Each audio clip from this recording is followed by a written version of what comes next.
वान नदी पात्रातील त्या अज्ञात इसमाच्या हत्येचा पर्दाफाश. मुलानेच केली मित्राच्या सहाय्याने बापाची हत्या. 2 आरोपी अटक. संग्रामपूर तालुक्यातील काटेल शिवारातील वान नदीपात्रात 16 जुलै रोजी सकाळी एक कुजलेले मानवी प्रेत वान नदीपात्रात रेती मिश्रित दगडांनी झाकलेल्या अवस्थेत मिळाला होता. तसेच शर्टच्या कॉलरवर कुले टेलर दानापूर असे लेबल होते. हे प्रेत कोणाचे, घात आहे की अपघात, हे शोधून काढण्यासाठी तामगाव पोलिसांसमोर हे मोठे आव्हान होते. दरम्यान तामगाव पोलीस स्टेशनचे सहाय्यक पोलीस निरीक्षक राजेंद्र पवार यांनी तपासचक्र फिरवून तसेच स्वतः दानापूर गावात कुले टेलर यांच्याकडे जाऊन शर्ट व मृतकाचे फोटो दाखवून चौकशी केली. कुले टेलर यांनी ते शर्ट स्वतः सिलाई केले. तसेच रजिस्टरची पाहणी करून त्यांनी हे शर्ट हे गावातीलच अशोक विष्णू मिसाळ यांचे असल्याचे सांगितले.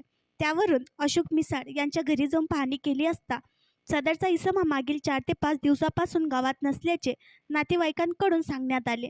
सविस्तर विचारपूस केली असता शनिवार दिनांक 13 जुलै रोजी दुपारच्या दरम्यान अशोक मिसाळ यांचा मुलगा प्रवीण उर्फ शुभम अशोक मिसाळ राहणार जामोद तालुका जळगाव हा भेटीसाठी आला होता. रात्रभर अशोक मिसाळ यांच्यासोबत हजर होता व दुसऱ्या दिवशी परस्पर कोणालाही काही न सांगता जामोद येथे निघून गेला व तेव्हापासूनच अशोक मिसाळे सुद्धा गायब असल्याचे सांगण्यात आले. अशोक मिसाळे त्यांची पत्नी व मुलापासून मागील 20 वर्षांपासून वेगळे व एकटेच राहत असत. अशोक मिसाळे त्यांच्या नावावर असलेली जमीन व प्लॉट हे त्यांच्या पत्नी व मुलाच्या नावावर करत नव्हते. तसेच त्यांची परस्पर विक्री करत होते. वडील प्रॉपर्टी विकत आहे हे पाहून प्रवीण दानापूर येथे येऊन अशोक मिसाळसोबत वाद घालायचा. त्यानंतर प्रवीण उर्फ शुभम मिसाळचा मोबाईल क्रमांक प्राप्त करून त्याचे तांत्रिक पुरावे प्राप्त करण्यात आले. त्यावरून प्रवीण मिसाळ हा दिनांक 13 जुलै रोजी दुपारपासून रात्रीपर्यंत दानापूर येथे हजर होता. तसेच या अगोदर सुद्धा त्याने आपल्या वडिलांशी प्रॉपर्टी वाटप करण्याच्या कारणावरून वाद केल्याचे निष्पन्न झाले. तसेच वान नदीपात्रात मिळालेले प्रेत हे अशोक विष्णू मिसाळ वय 50 वर्ष राहणार दानापूर तालुका तेल्हारा जिल्हा अकोला यांचे असल्याचे समजले. तसेच सदर मृतक व्यक्तीचा खून हा प्रॉपर्टीच्या हिस्स्यावरून त्याच्या मुलानेच केल्याचे प्रथमदर्शनी चौकशीत निष्पन्न झाले. दिलेल्या फिर्यादीवरून दिनांक 21 जुलै 2024 रोजी सदर मर्गमध्ये अपराध क्रमांक 236/2024 कलम 103(1) 238 भारतीय न्यायसंहिता अन्वये गुन्हा दाखल करून गुन्ह्याचा तपास पोलीस उपनिरीक्षक जीवन सोनवणे यांच्याकडे देण्यात आला. त्यावरून पोलीस उपनिरीक्षक जीवन सोनवणे, पोलीस कॉन्स्टेबल विकास गव्हाड, पोलीस हवालदार प्रमोद मुडे यांनी मोठ्या गुन्ह्यात फरार असलेला प्रवीण उर्फ शुभम अशोक मिसाळ राहणार जामोद या शेतापीने ताब्यात घेतले.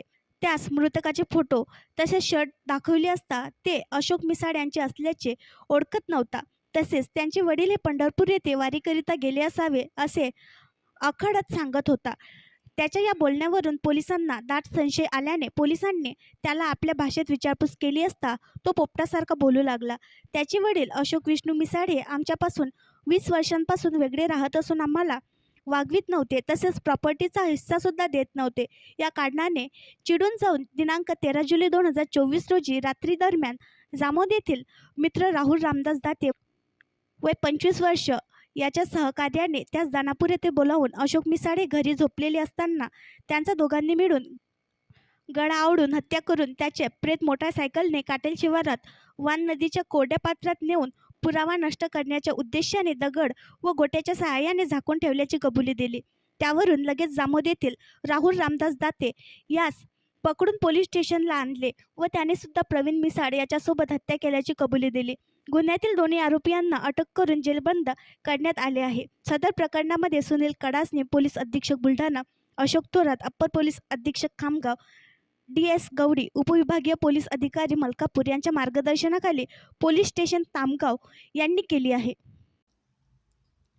आणखी नवीन व्हिडिओ पाहण्यासाठी आमच्या देशमुख एक्सप्रेस न्यूज चॅनलला सबस्क्राईब करा, लाईक करा आणि शेअर करा.